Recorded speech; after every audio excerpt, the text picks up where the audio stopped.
네.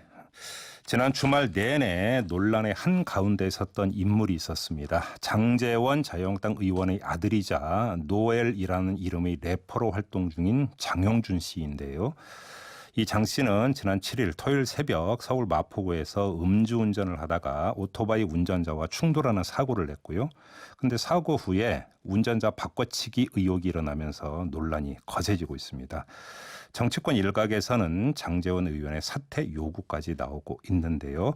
자, 지금부터 음주운전의 심각성 그리고 이번 사건에 대해서 어떻게 봐야 되는지 차례로 짚어보도록 하겠습니다. 자, 고 윤창호 씨의 사고 그리고 이후 강화된 윤창호법 여러분 다 기억하시죠? 먼저 윤창호 씨의 아버님 윤기현 씨부터 연결을 하도록 하겠습니다. 아버님 나와 계시죠? 네, 안녕하십니까. 네. 아, 요즘 어떻게 지내세요? 저희는 아직도 작년 추석 9월 25일 거기서부터 시간이 멈춘 채로 네. 그냥 하루하루 그냥 그렇게 살아가고 있습니다. 그러시군요. 자, 지난 12월부터 윤창호법이 시행이 됐고요. 또 지난 6월 25일부터는 제2의 윤창호법이라고 해서 음주운전 단속 기준이 강화가 됐는데 어떻게 좀 변화 좀 어떻게 체감을 하세요, 아버님? 네, 일부 이렇게 보도를 보면 30, 한 5%, 7% 이런 식으로 사망 사고도 많이 줄었고 음주운전 사고가 네. 많이 줄었다고는 하지만 아직도 갈 길이 먼 것 같습니다. 그래요. 정말 그래도 여전히 이렇게 아무런 이유도 없이 돌아가시는 분들이 계시는 한도 내에서는 예. 좀 더 이 음주 문화의 폐해에 대한 예. 어떤 그런 국민적인 감정, 어떤 국민적인 공감들이 좀 더 이렇게 널리 퍼져야 되지 않나 그런 생각 가지고 있습니다. 알겠습니다. 지금 이제 지난 주말에 아주 이제 그 포털에서 상당히 뜨거웠던 게 장제원 의원 아들 장영준 씨의 음주운전, 그다음에 운전자 바꿔치기 의혹 이 건이었는데요. 아버님 어떻게 지켜보셨어요? 이게 이제 사회 지도층의 어떤 도덕적 책무가 이제는 좀 더 이제 좀 더 책임감을 많이 가져야 되고, 예. 비록 사회 지도층뿐만이 아니고 네.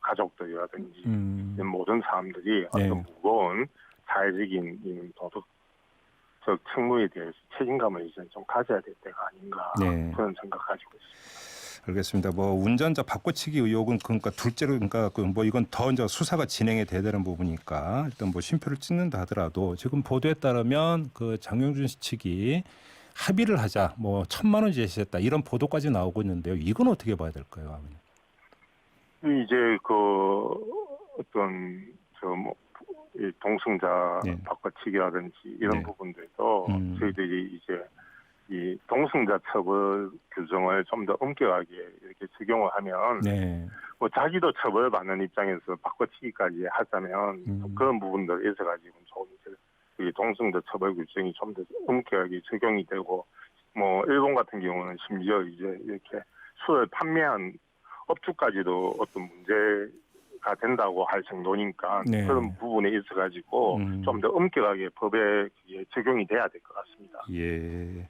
그럼 좀 이게 윤창호법 나가서 제2의 윤창호법 이런 법 개정까지 이루어졌는데 그럼에도 불구하고 추가로 필요한 대책이 더 있다 이렇게 보시는 거죠? 그렇죠.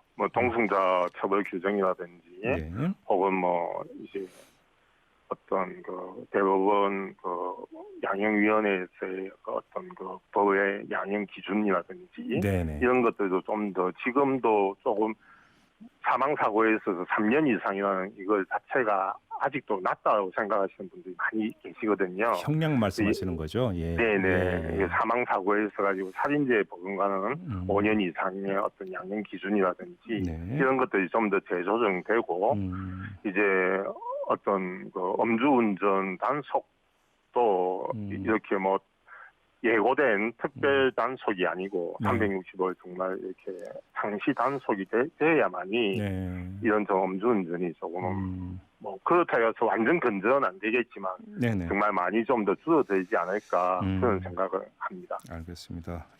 고 윤창호 씨의 친구들이 9월에도 음주운전 캠페인을 계속 이어간다라는 얘기를 저희가 전해드렸는데 혹시 아버님도 듣고 계세요?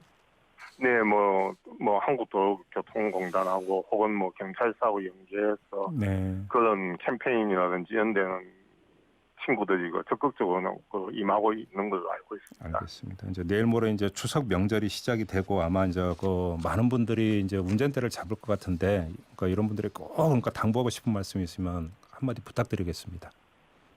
예, 음주운전이 살인 행위라는 이제 사회적인 공감대는 이제 이미 형성이 좀 되었다고 생각합니다. 예. 이제 정말 음주와 운전은 결코 양립될 수 없는 그런 것이고요. 네. 술을 드시고 운전대를 잡는 것 자체가 잠재적 살인자가 되기 위한 범죄의 길에 빠져든다는 것을 명심하시고, 네네. 그 운전자뿐만이 아니고 옆에 계신 어떤 같이 계셨던 분들도 네. 그런 상황을 이제 인식해가지고 정말 공범이 되지 않고 동승자 이런 처벌법이 굳이 아니더라도 이런 것들 좀 더 이제 네. 명확하게 알고 음주운전이 정말 이 음주 문화가 바뀌는 하나의 좀 그러한 계기가 되었으면 하는 그런 바람을 가지고 있습니다. 알겠습니다. 5360님이 지금 문자 주셨는데요. 음주운전은 자기 자신만이 아니라 타인의 삶을 송두리째 파괴시키므로 살인죄에 버금가는 처벌을 내려야겠습니다. 이런 의견을 보내주셨네요. 자, 아버님 말씀 여기까지 듣겠습니다. 고맙습니다. 네, 감사합니다. 네, 지금까지 고 윤창호 씨의 아버님 윤기현 씨와 함께했고요.